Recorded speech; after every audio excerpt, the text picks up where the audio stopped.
is up, everybody, and welcome back to another edition of the AK Show with your boy AK the Ref. How is everybody doing on this Sunday? Maybe by the time you listen to it, it will be Monday. I hope everybody had a fabulous week and a fabulous weekend, and so far you're having a good Monday because Monday is a rough day of the week because it's the beginning of a new week. Thank you for tuning in. I really do appreciate it. Don't forget to hit that subscribe button on the YouTube channel. Let's get it. Video versions, like I said, come out on YouTube, but also audio versions if you want to listen to the audio portion only. Spotify is where the place you need to be. Wherever you listen, YouTube, Spotify, the shorts, I just truly appreciate it and I'm blessed to be here. But right now, I want to talk about something special because today, maybe you can tell from the hat I have on, today we are going to dive into a movie that made us laugh, maybe made you cry, and everything in between. But today's episode, we're going to go all the way back to 1995. Yes, 1995. We're going to discuss a Disney movie that wasn't a major blockbuster, but over time, when it came out on VHS and it came out on the Disney Channel, it became something truly special. And it gained a following. Maybe it became a cult classic after it released from the movie theaters, right? Because you have a lot of movies that maybe didn't do well at the movie theater, in the box office, right? But when they got released on VHS, they came out on cable. Those movies developed a cult following. This movie, to me, is probably right up there with the top Disney movies, and I don't feel like it gets the love it deserves. But today, I'm talking about a goofy movie. Yes, a goofy movie. Like I said, maybe you can get from the hat that we're talking about a goofy movie, right? This past week was the 30th anniversary of the Goofy movie when it released in movie theaters everywhere in 1995. So today we're going to talk about music, Father Son Feels, Powerline, Open Up Your Eyes, Take a Look at Me, and why this movie still slaps and is still fired 30 years later. So, a Goofy movie. I'm telling you, this movie when I saw it, it was a vibe for 90s kids. Like if you understand growing up in the 90s was the best time to be a kid. In the 90s, kids. Like listen, I was born in 85. I'm a 90s kid. I only got 5 years in the 80s, but at that point I'm like an infant, I'm like a toddler, right? You grew up in the 90s, music, the best music. You had the best movies. You had everything. The 90s were it was the 90s. The 90s were great. But like I said, this movie was a vibe for 90s kids because it had everything that you could imagine in this movie. And it wasn't your typical fairy tale Disney flick. You have the princesses and you have the prince, or you have the story like a Lion King. He wants to be king. His father gets killed by Scar. You have Aladdin who wants to get the girl Jasmine, but he becomes a prince with a genie. Sees a princess, and she's only allowed to marry certain people. It's not like Little Mermaid. It's not like Cinderella. It's different, and I think that's why people were able to gravitate towards it because it was so different. And the first time I saw this movie, I didn't see it in movie theaters. I don't think I rented it on VHS. I think the first time I saw it, if I can recall, was on the Disney Channel back in the day when you had cable. And you had to use your remote control, and you had to turn to the Disney Channel, and the movie was on. And from the first time I saw that movie, I was like, I was hooked. I was hooked. I was hooked. You know, if you've seen a Goofy movie, you know what I'm talking about. You got hooked instantaneously in the 90s as a kid. The movie, it was funny. It was heartfelt. It's relatable, weirdly relatable. Like you can relate to this movie. Parents and teenagers can relate to this movie. Even though it was cartoon dogs and it was goofy, this movie is classic.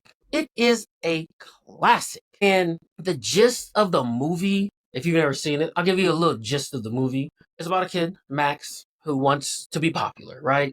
He just wants to be cool. And he has his dad who's goofy. He's this. He just wants to be a good dad. So once you get past all the goofiness and Goofy being goofy, there's a real story about a dad trying to connect with his teenage son, which is oddly relatable to real life. I have 2 teenage daughters myself. Parents out there, they have teenage kids, sons or daughters. It doesn't matter. At one point, you were a teenager if you're an adult now. So you understand this movie it hits on so many points and everybody can relate to it, right? And if you watch this movie, it's just not comedy. It's not just all comedy. There is a balance between comedy with genuine emotion.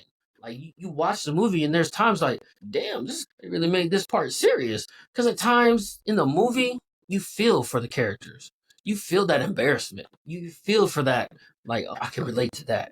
Like I get that. I get that. So like it's just a good job of that, of having that good balance between comedy and genuine emotion, right? And so, and I can relate to that easy. I got two teenage daughters, like I said, and you try to relate to them. Like we can relate on some things. My youngest daughter, 14, she likes the Scream franchise. I love the Scream franchise. My oldest daughter, she likes Marvel, Fast and the Furious. We can relate on that. But then you try to relate them on another level, and then you try to relate to them. You try to talk their slang, and it's like, stop, you're embarrassing yourself. And then they want to get away from you because they're embarrassed by you. Right. I mean that's the way I go. Look, I'm wearing if I walked out right upstairs with this hat on, they would look at me like, what are you, 5? Well, yes, I'm a Disney adult. Thank you. And a Goofy movie is one of my favorite movies of all time. It's highly underrated. So I can easily relate to this movie, easily, as a parent. And as a kid back then. Even though I was 9, about to be 10 when this movie released in theaters. As I became a teenager, you always thought your parents are embarrassing. But then you get older and you get past all that shit. So it's very relatable in that. And you can relate to Max. Any teenager can relate to Max, right? He is literally all of us at that age. He's in high school, right before summer break. He wants to impress somebody. He's trying not to be embarrassed by his parents. Like I said, like as a teenager, you don't want to be embarrassed by your parents. That's what parents do. They embarrass their kids. That's what we're supposed to do. We're supposed to embarrass our kids, right? As a parent, you're supposed to embarrass your teenage kids. I'm going to continue to embarrass my kids even when they're adults because it's funny. And I'm just a big kid myself. Like, come on now. And I get it. But sometimes I got to be adult and I got to do adult things. But wearing this goofy hat, this is being a goofy adult, right? But you can relate to Max. He's literally every teen out there. He wants to impress the girl Roxanne, right? Everybody doesn't think he's cool, but he does something in the beginning of the movie where it only took one time and he became popular in that moment. But he still doesn't think, even after that, after doing what he did at the assembly, he even still didn't think he was cool enough to impress Roxanne. Because he didn't want to turn out like his dad and do the right. So this movie captures all that teen awkwardness, identity, and rebellion. Because in the beginning of the movie, he's on his way to school and it has a musical number and he's doing all this thing. He falls down the bleachers outside. Everybody's laughing to him because nobody thinks he's cool because he's Maximilian. He's Goofy's dad. He's just gonna be like his dad. He's not cool. He's not popular. Roxanne comes and helps him over because she's like a popular girl, right? She's the one everybody wants to try to talk to and date, right? So she goes and helps him up at one point, and then he's like, oh, "Thank you," and then he does his dad's laugh. Goofy, like, and then he covers his mouth because he's embarrassed. That's one of those things of, well, that's awkward and embarrassing. As a teenager, you're trying to find yourself because you want to be cool, you want to be popular, you want to date the coolest girl there, but she doesn't. You don't think you can, maybe you don't. But and then throughout the story, he's rebellion at the beginning of the movie where he dresses up as Powerline and performs at the school, and then all of a sudden everybody's like, "Oh my god, that was so awesome!" And he doesn't want to go on the trip with his dad. So yeah, you can definitely it captures all of that as a teenager. When you're rebellion, you have the awkward moments and embarrassing moments, and you're trying to find yourself. As every teenager is trying to find out who they are, eventually you will. But you gotta go for this movie. Bangers, musically bangers. I'm talking about two songs in particular. Stand Out and Eye to Eye. The character in the movie Powerline was just giving us straight R&B vibes. And if you grew, like I said, if you grew up in the 90s, R&B was like pop, hip hop, and R&B. And rock. It was all R&B. Like they just don't make R&B like they did in the 90s. And this movie had two R&B bangers, Stand Out and Eye to Eye. If I had a license or permission from Disney, I would play this song. I would just play clips of both of them right now I will leave links to both of these songs to YouTube, YouTube Music, whatever. If you haven't heard these two songs, like I don't know what you're doing in life. Like straight bangers, like R&B bangers, right? And come to find out, I didn't find this out until probably a few years ago because I didn't know who actually sung the song. I had an idea of Powerline was based off of. I had heard he was based off of Michael Jackson, Prince, and then I found out also Bobby Brown. So Powerline's character, really, that's kind of he he's a character that is a main character, but not really. Because everybody's listening to Powerline. Max is supposed to go to the party with Roxanne because her friend is showing the Powerline concert. It's on pay-per-view because he's performing in LA. I'm not sure what city they're in. I just know they're ways away from LA. So, but he's a main part of this story, right? And so that's why there's a lot of merchandise out there with the Goofy movie and a lot of it's Powerline because the songs were just bangers. So I come to find out not too long ago that Tevin Campbell was the voice behind Powerline and singing "Stand Out" and "Eye to Eye," and I didn't know that. It never crossed my mind like listening to those songs who was actually singing. I just know I enjoyed the fucking song. I enjoyed the song so much that was it Eye to Eye? I gotta give me a moment to think. It's been a long time. I want to say fourth grade. They were doing a talent show, and you had to audition. And I got me and my friend. I was like, we should dance. I don't know if it was Eye to Eye or Stand Out. I'm pretty sure it was Eye to Eye. I told him was like, let's do this dance. Let's do a dance to Eye for the talent show. And I was just like, let's get it. I remember being in the music room and we did it. No idea what we were doing. I was just moving to the beat and I was just trying to do the damn thing. My friend was trying to do his thing. I think we did the audition in the music room. And then we went. I remember going on stage and doing this exact dance. So I think we got picked for the talent show, and we did this thing in front of. I think it was the whole school. That was nerve wracking and terrifying. I ain't gonna lie. I just wish if I could go back and redo it, I would. I would do the perfect cast. The perfect cast. If you know what I'm talking about, the perfect cast. Look it up. Look it up. There's this thing called Google. Go watch the fucking movie. It's on Disney Plus. I just watched it today. I had to watch it today. I was like, if I'm gonna talk about it, let me go back and just watch it again. I've seen this movie. God knows how many times.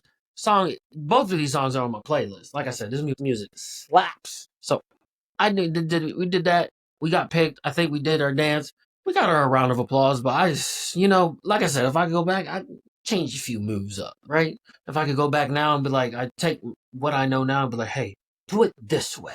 Then it would be better. It was fine for being in fourth grade. You got to understand, I was in fourth grade. But like I said, you find out that Tevin Campbell, if you don't know who Tevin Campbell is, he's an R&B singer from the 90s. I think he was like a teenager in the 90s. He had the one song, Can We Talk for a Minute?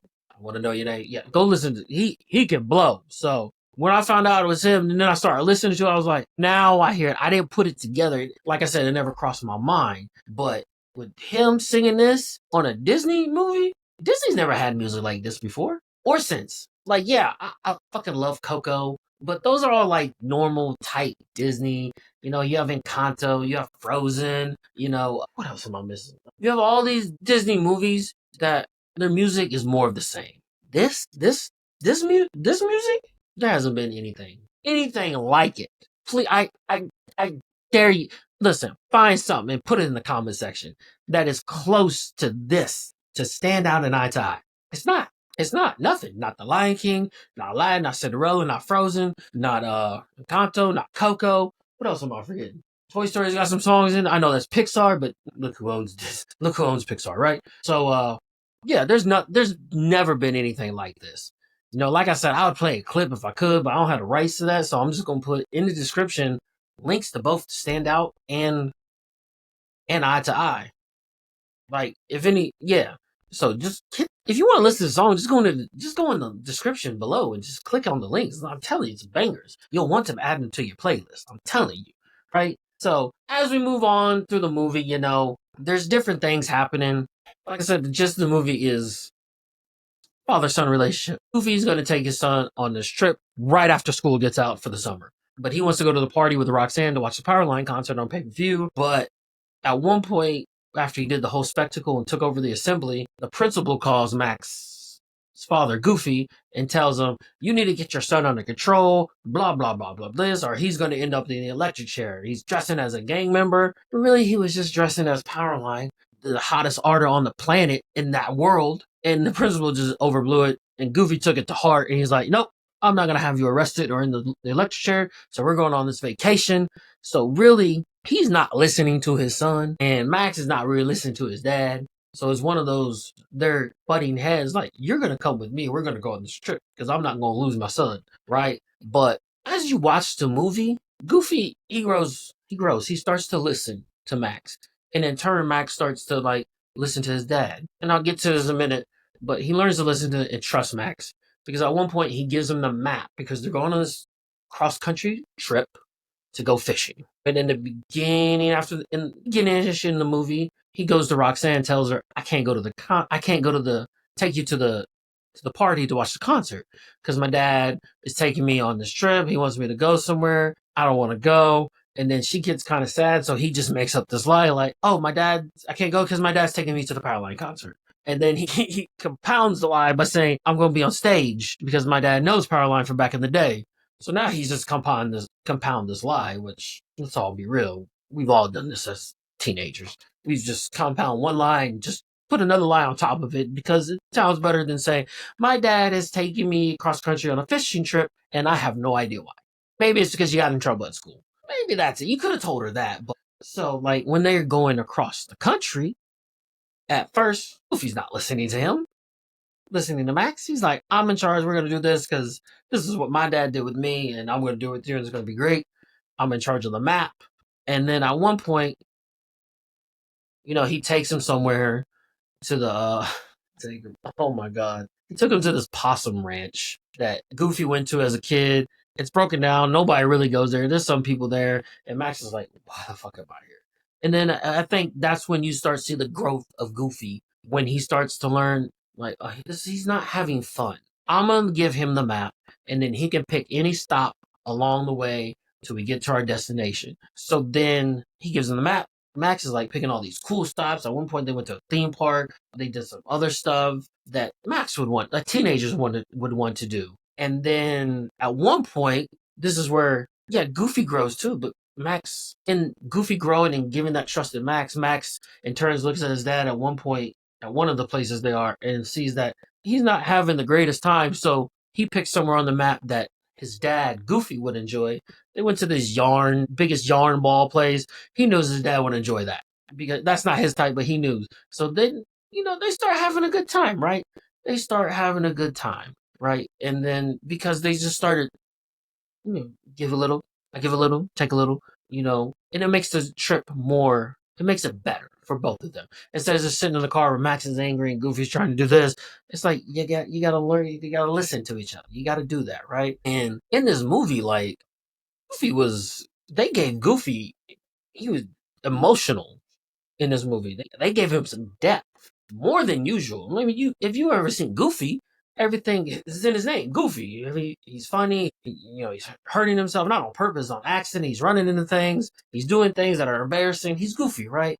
But in this movie, they really gave Goofy some depth. And there's times when you're watching the movie, you see him get mad. At one point he yells at Max, "Get on over there, and we're gonna go do this camping, and we're gonna make our own food." And he says, "Now." And he's like, "Damn, Goofy get mad." At one point, you see him get mad after. So at one point, Max had the map and he changed the route to go to LA because he needed to hit the Powerline concert so he could get up on stage with Powerline and impress Roxanne and everybody at school because everybody heard that, oh, he's going to be on stage with Powerline. But they get to that part. He tells them to go left. If you understand what I'm saying, left or right? Left. Going to LA. And then Goofy gets mad. And Max is like, "You want to play a game?" And it's funny because he started playing the game that Goofy played as soon as they got in the car. And now Max is trying to play it with his dad to kind of lighten the mood and be like, "I'm sorry, can we just play this game?" And Goofy's just in the car and then he pulls over. But then we get to the moment to where they're in the river. The car somehow takes off. It gets into the river. It's cartoon. It's cartoon. It goes into the river. They're in like the river raft. Like it's like wild river, just waves just going like this. And they have that talk on the river on top of the car, right? Like I said, the map scene, you saw a goofy man, but then the talk on the car on the river in the river, where he finally tells his dad what is happening, why he got in trouble eventually. Because if that would have happened at the beginning of the movie, we wouldn't be in this mess where they're in a car on top of the car that's in the river, right? But I mean, Goofy gets emotional and tells us like, "You're my only son, and I love you," and he gets very emotional. Like I said, movies that make you cry, laugh, and everything in between. This is a moment that hits, and Goofy gets emotional. He's like, "You're my only son, and I just want to be a part of your life and understand you," and things like that. And then Max is like, he kind of turns away, and then he talks and finally tells him like the whole situation, why he has to go to this Powerline concert in L.A. So, like I said, they brought some emotion in this movie when you wouldn't expect it. You expect Goofy movie, it's gonna be comedy, it's gonna be funny, we're gonna laugh our asses off. But like I said, we got comedy, we got emotion, we got good music. What more can you ask for from a movie? Especially animation movie, right? I mean, yeah, I mean, people probably cried watching Lion King. Come on now. I mean, people probably cried during other animation movies, but this one was so much more relatable than those other Disney movies. And yet, granted, it's a cartoon. Who cares? Come on now. Tell me you ain't watched an animated movie and never cried or got sad. You're lying. You're lying, right? So, but that brings me to my next point. Animation wise, it was different. It was super 90s. You could tell it was super skateboardies, baggy pants, the 90s music. I mean, it was, faces, the weird characters on the road trip. I mean, bold colors. It's so 90s. Listen, go find a 90s kid's outfit, and I guarantee you it's colorful. It's colorful. Baggy pants, people are just different. I mean, I'm telling you, the 90s were a vibe, and that's what this animation. You can experience the 90s in this movie, even though it's animation, right? You know what I'm talking about. And like I said, they went on the road trip. They went to different places. They went to Lester's Possum Park. They saw Bigfoot. There's the waterfall with the car, and then his dad's falling, and he does the perfect cast and catches his dad. That's an emotional scene too. I'm sorry, when his dad's about, he's like, "I gotta get him," and throws him up with the perfect cast is great. But it's just like the whole everything about the movies. This is 90s. It was so 90s. Like I said, it was great. I mean, it takes you back to the 90s. Like, you watch the movie, it take you back to the 90s. And if you don't know what the 90s is, this movie give you an idea. Now, yeah, you can go watch other movies from the 90s, but that really puts into perspective that that's the 90s. That's the 90s, right? So I fucking love this movie, and I don't think it gets the love it deserves. I think it has an underrated legacy. I really do. Like, it has a following. I think it has a big following. It didn't break box office records. I mean, look, we can look this up right now. Let's see what it did at the box office. What you think? I say probably say a million. I really don't know. I've never looked it up, so we're about to look it up right now. Let's see what this did at the box office. Budget 18, brought home 37.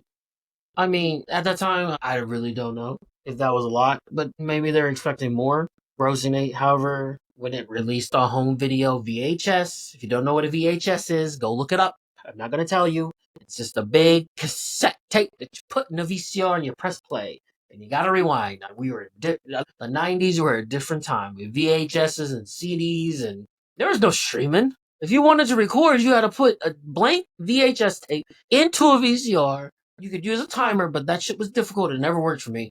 You all had to be there right when it said, "Okay, let's press record." Or if you were like leaving the house, you could press record, depending on how much space you had on that tape. Usually you get like the 6 or 8 hour tapes. If you were leaving 2 hours before it came out, you could press record and then record everything after that. But then you'd have to rewind and fast forward to get past that first 2 hours to actually see what you wanted to watch. But with the VHS releases and it becoming on the Disney Channel, that's when it garnered its cult following, because maybe it didn't have the promotion for people to go out and watch it. Maybe it just thought, "Oh, it's goofy. We'll wait till it comes out on VHS and the Disney Channel to watch it." But once they watched this movie, it stuck with them.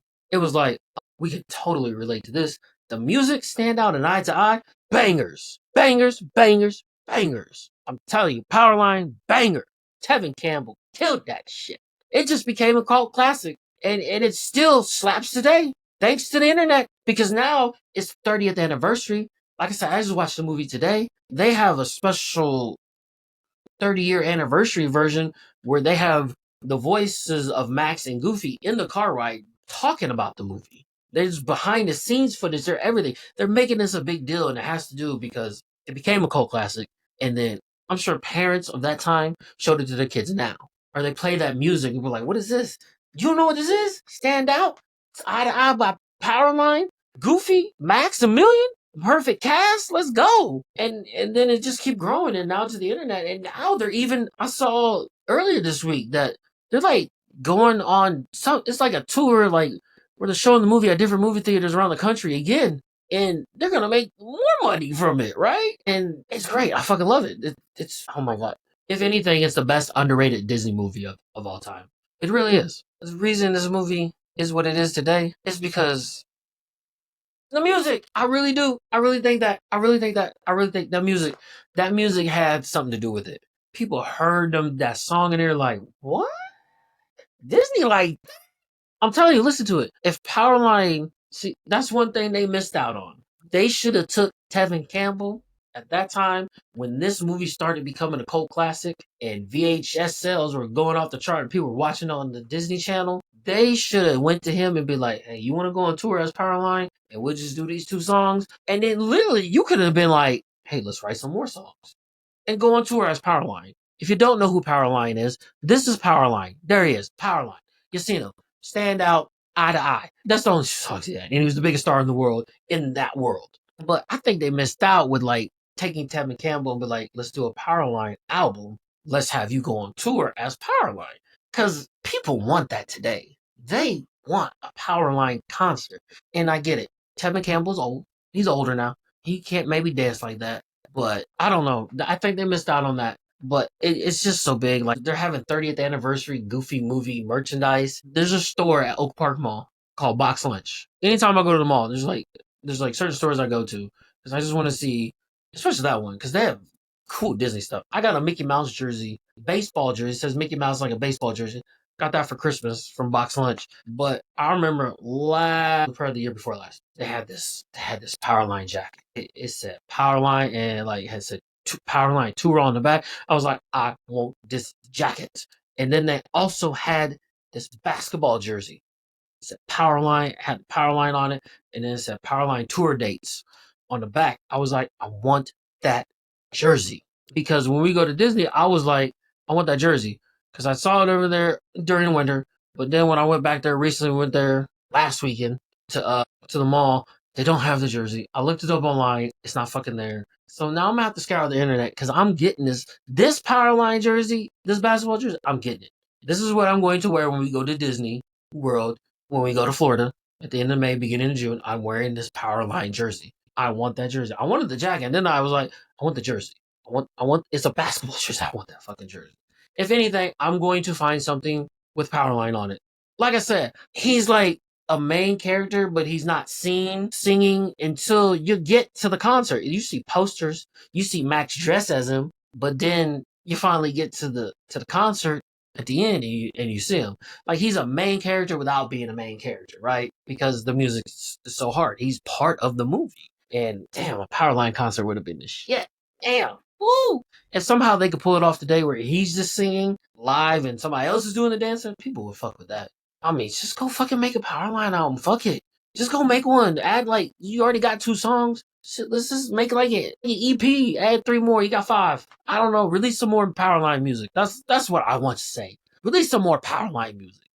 R&B vibes, baby. Let's go. Classics. I'll put those in. I'll put those 2 songs in the list of classics. But that brings me to this point. It's funny to me. Some people, I kind of feel this way too, and I can say this because I'm black.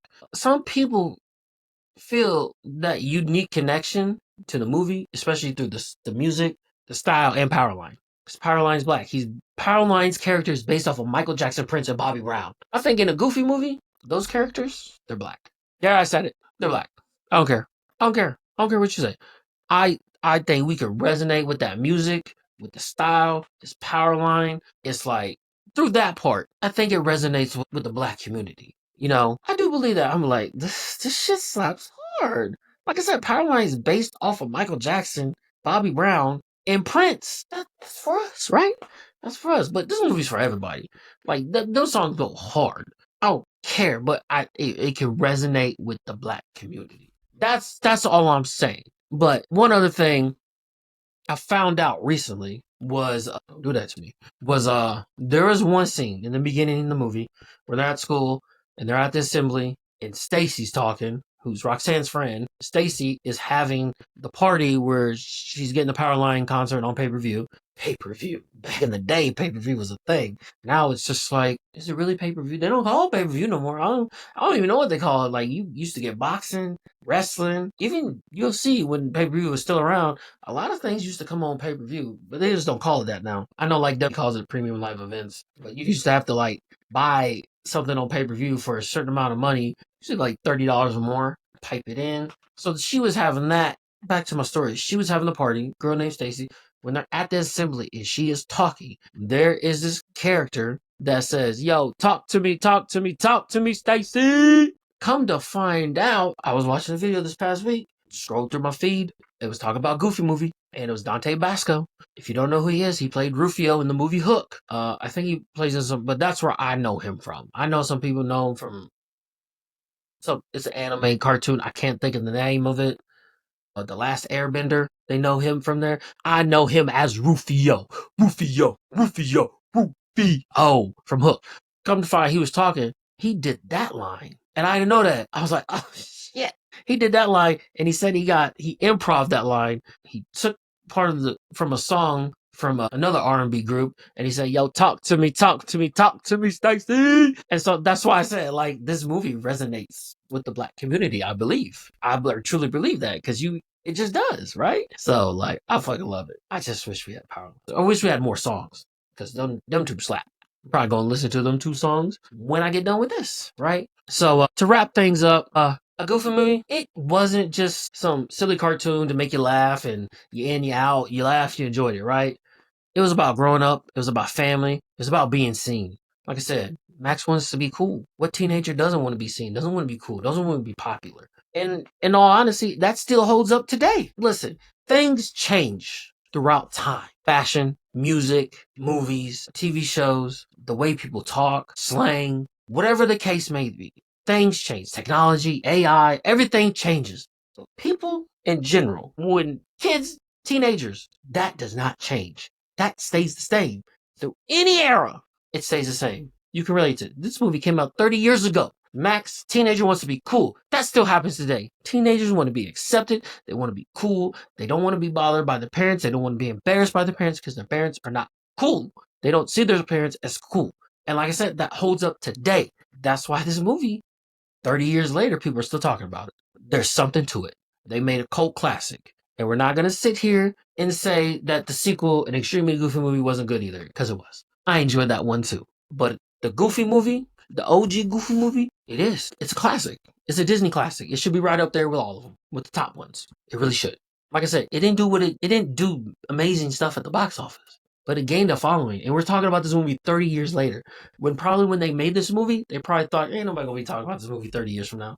And they are. It's up there with The Lion King. It's up there with Toy Story. It's up there with Cinderella, Aladdin. It's up there with all the OG original Disney type movies. This is in its own category.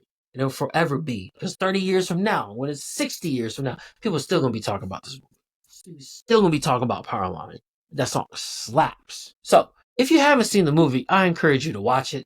If you've seen it, watch it again. If you haven't seen it in a long time, I'd watch it again. I watched it today and I laughed. I was watching the emotion scenes. I was like, damn, that made me sad. I was sitting there singing when they're doing the music. Even when they're doing the other music numbers. I'm sitting there, my wife's looking at me like, this movie is nothing. I was like, you didn't watch this movie growing up?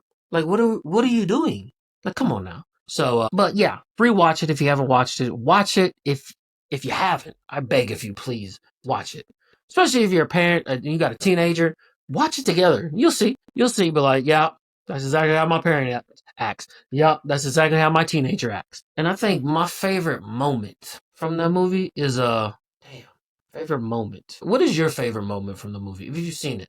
And if you do watch it, tell me leave in the comments what your favorite moment is. My favorite moment, I like when we finally hit the climax and and Goofy pops out of the ball. I think my favorite moment is like Max is supposed to be on there because he told everybody he was gonna be on there, and his dad knew Powerline. Max is supposed to be on stage. Everybody's waiting on him, but Goofy pops out of the glass ball. It explodes. He's on stage. Powerline's looking at him like, "Who the fuck is this?" And then Max is up on top of the lighting, being chased by some security guy, and he tells his dad, "Do the perfect cast," and he just starts doing the thing and perfect cast, and then Powerline starts doing it. I was like, that was probably my favorite moment of the movie. Cause it's like, yeah, that was supposed to be Max at that point. Eventually, Max gets on stage. Like, when Goofy's like, "Huh, what?" And then he's like, his son Max tells him do the perfect cast, and then they just do the dance. And Powerline's doing the dance, and then eventually Max ropes in and slides in and into the concert, and they all start doing the perfect cast together. I like that moment. I like that moment when Goofy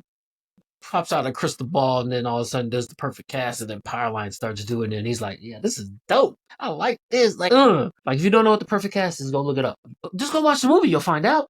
You'll find out. Like go watch the movie. But that's all I got for today. Thank you for tuning in. I really do appreciate it. I love y'all. And like I said, comment. I want to know if you've seen this movie. If you're gonna watch it, tell me your favorite part of the movie. Tell me why you like this movie.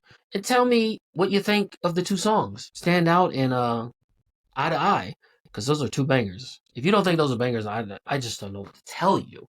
Like I said, I'm going to leave links to both of those songs in the description. We're goofy. Like I said, I got this goofy hat on. This hat is supposed to like stay up, but I've had this hat since like I think 2000. Went to Disney World, got it at Hollywood Studios, but back then it was still called MGM Studios. I bought this hat. I was like, I gotta have this hat. This is my type of hat. I got the goofy ears. It says Goofy. I still have it. I washed it. I wanted to wear it. It's been in storage. I put it on something yesterday to try to see if I can get it to stick up. I don't. If you got any suggestions how to get this hat to stick up while you're wearing it, please be my guest. But I'm still gonna wear it. It still slaps. It's got the goofy ears, everything. Still, I'm don't keep this hat right. But if this movie if you watched it, it meant something to you, even in the comment section, why this movie meant so much to you, right? Leave a review. Share it with fellow Powerline fans, Goofy fans, Maximilian fans. You know, we here, baby. We here. Don't forget to share the episode.